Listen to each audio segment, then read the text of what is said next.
الموضوع انك تجري وتلحق الموضوع اللي انت عاوزه. الرحله ايوه مش النهايه بالظبط. يعني استمتع بالرحله، الرحله للوصول لحاجه معينه بالظبط. لان انت لو خليتها، انا طبعا كده بحرق من الفيديو كتير بس طبعا هيبقى فيه تفاصيل هناك اكتر. انت مثلا بتحلم انك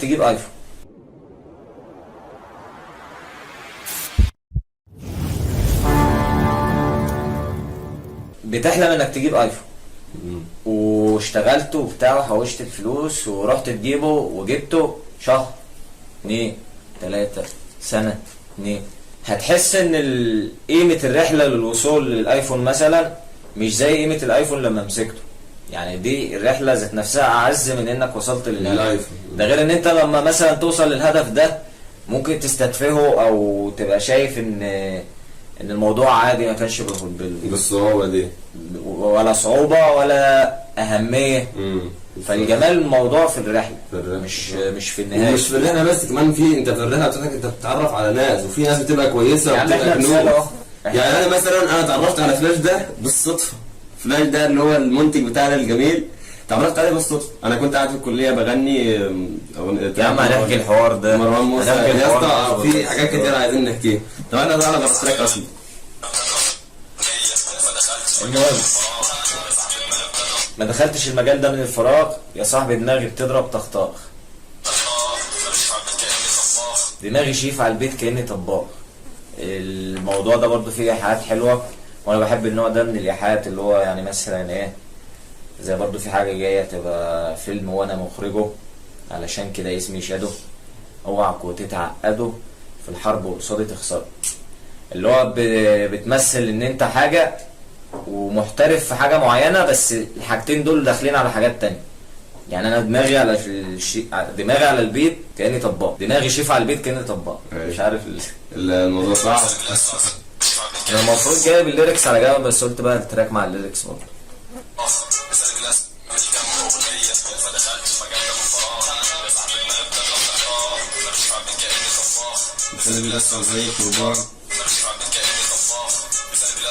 لساني بيلسوع زي الكرباج. احنا كنا حاطين هنا صوت كرباج اللي هو بس ما ظبطش.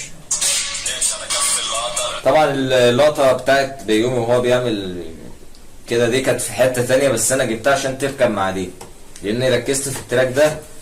بيبقى قدامك انت كمونتير كذا طبقه من التراك، بتبقى انت المصور صور هنا وصور هنا وصور هنا وصور دي ودي، فانت تعرف ان انت نجحت في انك تعمل الكليب ده امتى، او انك توظف كل حاجه دي لما تختار الحاجات الصح في الاماكن الصح. ده تقريبا يعني انا مدي لنفسي فيه حوالي 9/10 8.5 بالكتير 8 في استغلالي للقطات اللي صورناها كويس، مع ان المكان مش سامح ولا مش موضوع مكان.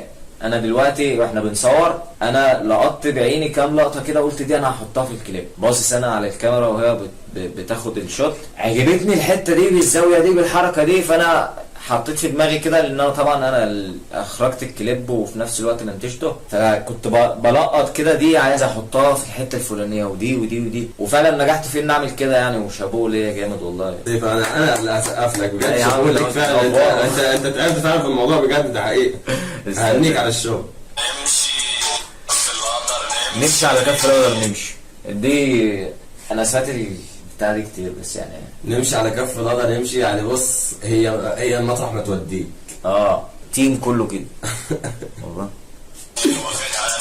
اللقطه دي عجبتني جدا وحطيتها في المكان ده، اللي هو بيرجع بسلو موشن كده، والشخصيه اللي وراه برضو شغاله معاه دعم، واخدها على رجلي. انا مش بركب على فكره دي حقيقه، انا حرفيا كل مشاويري على رجلي. لا الايحاء ده عاجبني لان انا عامل واحد زيه، ده بيتكلم اللي هو يعني واخدها واحده واحده خطوه خطوه، مش تعبان في الموضوع، مش جايه بسهوله. مش تاكسي بفلوسي مثلا، مفيش تاكسي، ما كانش بفلوسي، ما كانش في جيبي، انا سنك وعنبه. هو ما فيش فلوس اساسا للتاكسي، وهو حابب ان هو ياخد الموضوع بالظبط واحده كعابي. الناس اللي بتقول لك انت ما فيش حد بيطلع السلم مره واحده ولازم درجه درجه. بقى عايز اجيب حته لقطه في تراك من التراكات الجايه. انا بطلع السلم 4 ب4. بطلع السلم والله 4 ب4. انت لو انت عشان لا، انت الموضوع ما اللي شاء هتكلم الله فيه- يعني انا مش عايز اتكلم وافصل قدام الكاميرا بس يعني عادي قشطه انت بس تقدر. لازم منتج. ايه؟ منتج. عشان منتج تقدر تطلع 4. يعني انا مثلا بدل ما انتوا مثلا تعملوا قناه واحده في اليوم صح؟ نعم. تعملوا قناه انا مثلا ممكن اعمل 20 قناه في اليوم. ما شاء الله. امسك 20 قناه ما شاء فاهمني؟ الله، ما شاء الله. المهم يعني مثلا انت في حياتك كلها مثلا بتخرج مثلا كليب يا في ابني اليوم. الحاجات دي يا ابني انت بتخرج كليب تعال في اقعد اليوم. مكاني وقول لي. بتخرج كليب في اليوم صح؟ مثلا لا مثلا. انا واحد في الاسبوع مثلا. مثلا واحد في الاسبوع، انا ممكن مثلا انتج ل4 كليبات في اليوم، فيلمين ودي فاهمني؟ وانت بتشوف فلوس بقى. مش للدرجه دي بس هو لو انت بتعرف تاخد السلم كله في خطوه مش هتطلعه خطوه خطوه. بمعنى ما فهمتش. في ناس بتقول لك لما انت مثلا تبقى مستعجل عايز تعمل حاجات كتير واحلام كتير، يجي واحد يقول لك ايه العربيه بتطلع اول في التاني في الثالث ومعك مثال تاني يقول لك السلم ما بيطلعش كل مره واحده لازم درجه درجه. فانا بقى اتكلم في النقطه بتاعتي دي اللي هو لو انت قادر ان انت تاخد السلم كله في خطوه هتاخده اكيد طبعا، انت مش هتقول لا. اكيد انت مش هتبقى بالقدره دي وتاخده خطوه خطوه برضه. اكيد طبعا. مفيش سلم اصلا يا اسطى انا هطلع في اسانسير. انت ما اسانسير ايه يا مان؟ انت هتطلع بتتسلق مفيش لا اي حاجه. ده هيبقى بقى اللي يلا الكاركتر في التراك ده هتبقى تكبر بقى.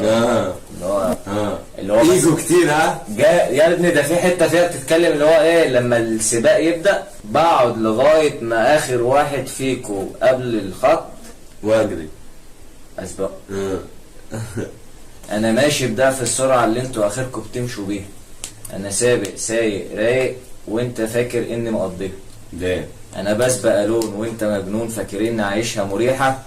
انا عمري ما ثقتي اتهزت بيا وغرورك عامل فضيحه. المهم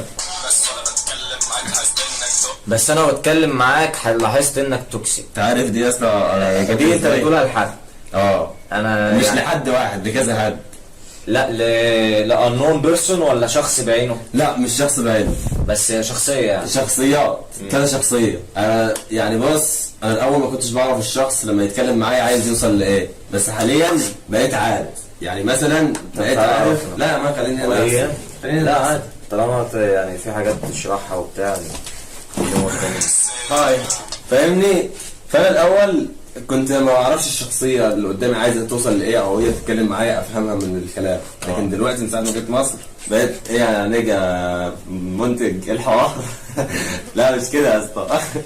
مش قدام الكاميرا، مش قدام الكاميرا. المهم فبقيت لما في ناس دلوقتي، انا حاليا بقيت بعرف ناس كتير، بتكلم مع ناس كتير لان دايما ماشي بالسماعه وبغني ومش عارف ايه. انا ماليش دعوه بحد طبعا وعايش جوي عادي قشطه مش مشكله. فدانا صح؟ قشطه مان عادي. قشطه مان قشطه على الهادي. قشطه عادي. المهم فبقيت لما اتكلم مع ناس بعرف هم عايزين ايه يحبطوني، فاهم؟ بفهمهم خلاص من اول كلمه، بعرف ان دول ايه خلاص ما همش شخصيات توكسيك. ايوه فاهم. ايه يا اسطى ده؟ تلمسش الطرف بتاع عشان هيكون والله عجبتني المخرج قال لا يا عم ايه ده يا عم. اعملك فيه فهمتني؟ بس ده الحوار. يعني في ناس كتير توكسيك حاليا. يعني هو بيتكلم في النقطة دي مع الناس اللي هي مثلا بتقابله في الشارع او أيوة. كده. في فعلا انا شفت الموضوع ده كذا مرة اللي هو مثلا انا ماشي مثلا براب واحد واقف معايا اتكلمنا بهزار وبتاع بس بيبقى كلام في شخصيات معينة اللي هو بيوجه لها كلام. ايوه من نوع التريلات فاهم؟ اللي هو في وسط الكلام كده بيرمي يحدف لك كلمه كده بيرمي حاجات بتفصل. آه. فانت تضطر ان انت الابتسامة وتكمل الموضوع وتكمل الموضوع وتمشي وخلاص. يعني انا عشان كده نصيحه تاخدها من الحياه يعني. بص هننجح في اي مجال حتى لو لعبت بوكسينج. دي برضو اسقاط على الحته اللي هي احنا برضو عدينا على حوار الام ام والبوكسينج وكده. دايس اللي هو حتى لو لعبت بوكسينج دايس مفيش حاجه توقفها. هنا طبعا يعني الشخصيه اللي ورا دي عامله شغل جامد. وفلاش برضو هو على فكره عشان الموضوع ده ناس كتير اتكلمت فيه يعني. موضوع الكيس. لا مش الكيس. ماشي يا كيس. الشخصيه اللي لابسه الكيس ما هوش عبد الرحمن اللي هو بيبقى من غير الكيس يعني. مش نفس الشخصيه. ده يا حاجه بيبقى في شخصيه مجهوله او في كيان موجود معانا بيساعدني في ظهر الرابر ده تيم. وفي ظهر يعني الشخصيه اللي باينه قدامكم دي. شاو يا اسطى ده انا مقفل الجيم مخلص يعني اللعبه دي.